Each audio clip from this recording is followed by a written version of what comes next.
It's time to recap our season finale of one of our favorite shows within a show, Tank Wars. We had some serious plot twists last night.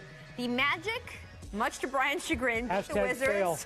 They dropped from a three-way tie for the third best lottery odds down to 5. That's no joke, by the way. Big loss. The Knicks beat the Cavs. They dropped to a tie from the 8th best odds to 9th.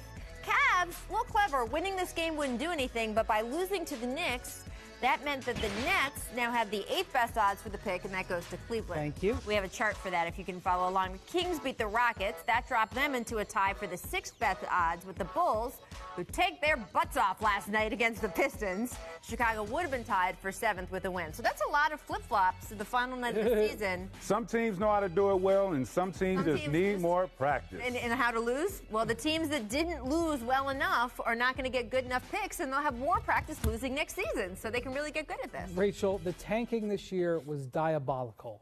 Because of the new two-way contracts, it extended the amount of G League players, basically, that you could play huge minutes. And there were some lineups in this last 3-4 weeks that were absolutely outrageous. Dallas Mavericks, please. The Dallas Mavericks the other night. 48 minutes. The tankiest tanking in all of tankendom. 35 minutes, 5. And G League players. And I have to say, it was the right decision.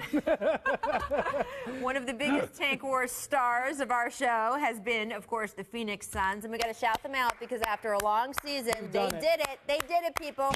21 wins, the lowest since their team's inaugural season 50 years ago when they won 16.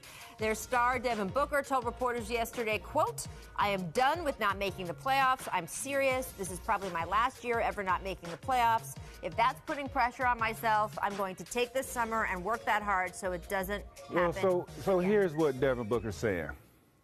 If we're off to a rocky start next year, we're going into all-star break, the trade deadline, I'm out of here. I'm asking for a trade. Exactly what he said. I am getting out of here. That's what he said. We've talked about this on the show before, and as soon as we talked about that, the Hallelujah chorus from Phoenix screamed.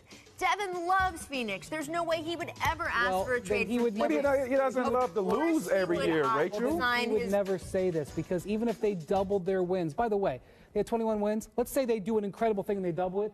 A 46-win team just didn't make it in the West yesterday. The only thing is, Tracy, the rules are all lined up to keep Devin Booker in Phoenix. He's not going to have much maneuverability. Well, this is what I will say. People are like, oh, of course he's going to sign his rookie extension. Of course he's going to sign his rookie extension. Every player signs a giant bag of money put in front of them. Just because he signs it doesn't mean that he will then say, okay, maybe now I would like to get out of here whenever that time expires. It all depends on if Milwaukee Bucks gets bounced out of the first round in this year's playoff. They have great assets to go and make a trade with Phoenix.